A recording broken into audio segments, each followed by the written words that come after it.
In today's video, let's talk about the things you need to know in banking in Canada as an international student, from choosing your bank, understanding fees, benefits, and some key banking features you need to know about. When we first came to Canada, we were trying to figure out which bank to choose. Like many of you, we had a limited budget and we didn't want to pay high fees just to keep a bank account. So I did a lot of research to find the best banking option that would fit our needs.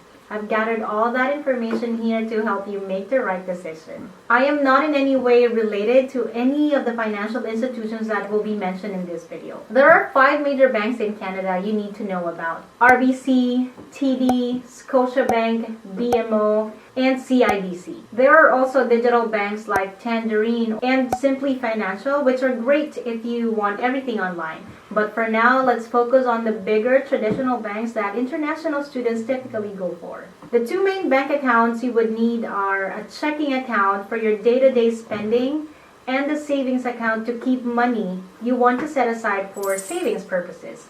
Unfortunately, in Canada, most checking accounts have fees. The good thing is all of the major banks offer student accounts, and these accounts usually have zero fee, as in free. So if you are an international student, you don't need to pay anything to have a checking account.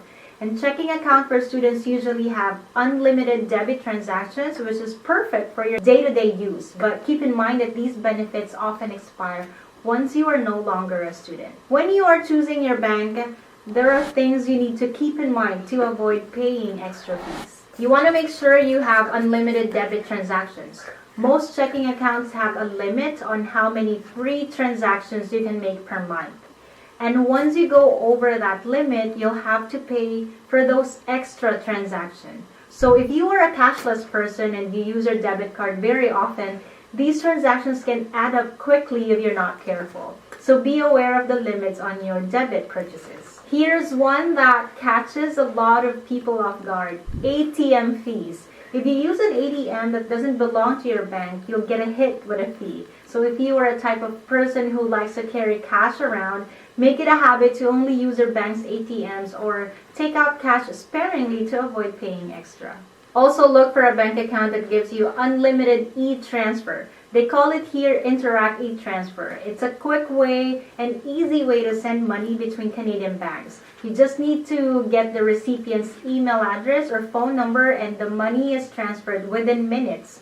Check how many e-transfers are included in your account and avoid going over the limit to avoid fees. Another thing is be sure to check the minimum account balance required. Many student accounts have no minimum balance requirements. However, some banks may require you to hold a minimum balance in order to waive off your monthly fee. It's also a good idea to check the bank's reward program to get those extra benefits.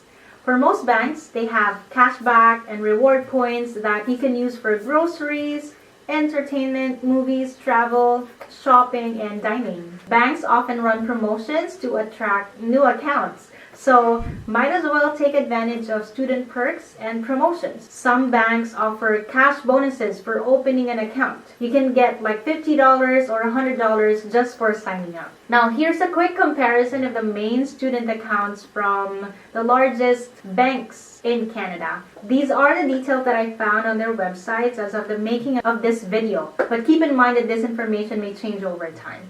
For the most up-to-date details, always check the bank's websites directly. Get $100 when you open an RBC Advantage banking account for full-time students.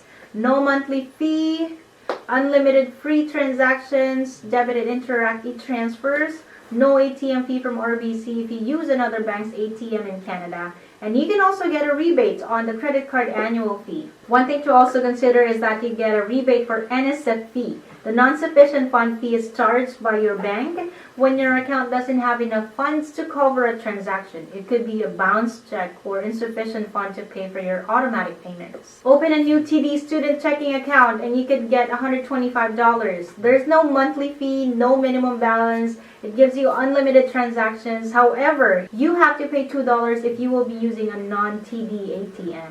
Earn a $100 welcome bonus for opening a student banking Advantage plan with Scotiabank. It gives you unlimited debit transactions, unlimited Interact e-transfers, They have SEEN program and you are eligible for overdraft protection. If you are short on funds in your bank account, overdraft protection can help you complete your transactions. The bank will temporarily cover your payments. Earn a $100 cash bonus and 6 months of Domino's Pizza, worth $95 when you open a new BMO student checking account. There's no monthly fee and it gives you unlimited debit and Interact e-transfer transactions. CIBC has a $100 welcome bonus. Their student banking has no monthly fee, no minimum balance, unlimited debit and Interact e-transfer transactions, and you have 1 free non-CIBC ATM withdrawals per month. It's also worth mentioning that most student accounts come with a no-fee credit card. Start by using your credit card for small, regular purchases like groceries or transit passes, and make sure to pay your bill in full each month, and that will help you build your credit score. Choosing the right bank is important, especially when you're new in Canada. So take your time and consider all these features before deciding. Check out these other videos for more helpful tips and stories. This is Yanni. See you again. Bye!